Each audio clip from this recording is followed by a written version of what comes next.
I'm going to be showing you how to simplify surds that are in an expression. So this is when you've got multiple separated by a positive or minus sign. Let's have a look. A really important rule to remember when we're simplifying surds is very similar to when we're doing algebra. We can only simplify like terms. So for example, 2x minus 3x is equal to negative 1x. I can combine those because they are like terms. This works very similar to when we're simplifying surds.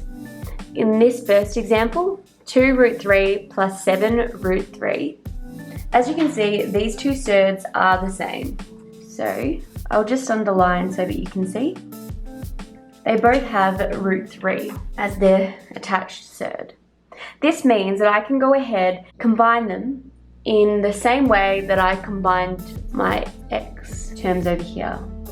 2 plus 7 is 9, and then I attach the root 3 on the end. Like I said, it's just like when we're combining like terms in an algebraic expression. So that is your answer.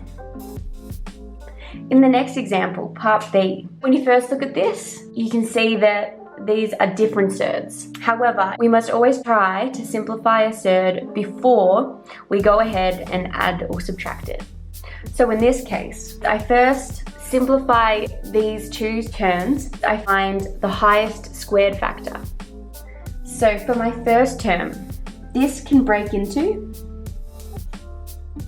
4 times 3, and the square root of 27 can break into 9 times 3. Now I can go ahead and simplify further because the square root of 4 is 2. So 2 root 3 minus 3 root 3. Now notice that this 3 and this 3 have stayed in the surd. And now when I look at it, I can see that they are in fact like terms. So I can go ahead and simplify them. I'm just going to carry on up here.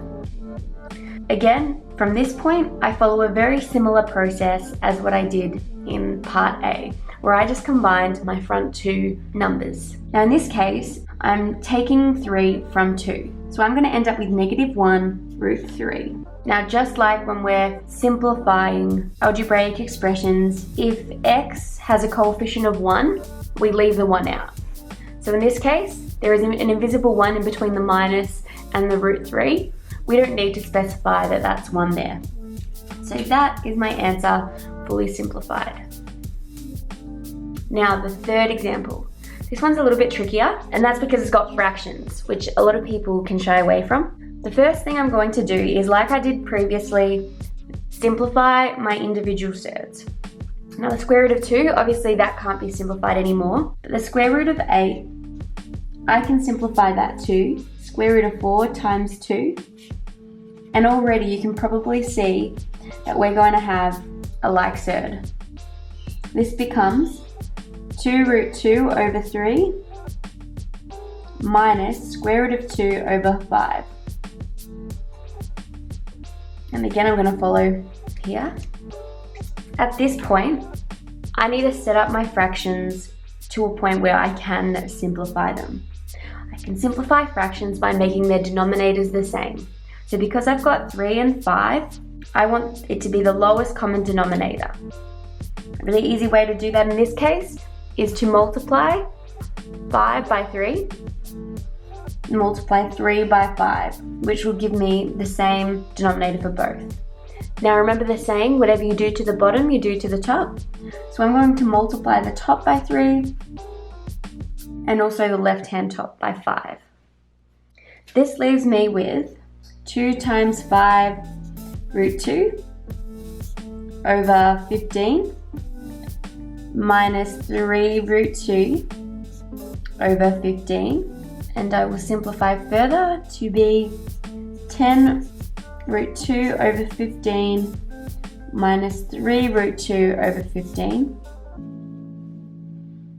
Because the denominators are the same at this point, I can just go ahead and simplify across the top. So 10 minus 3 is 7 root 2 over 15. And since I can't simplify my fraction anymore, this is my final answer. Thanks for watching my video today. Please hit like and subscribe to my channel so that you can stay informed on any updates or concepts that I post that might be helpful to you. Bye!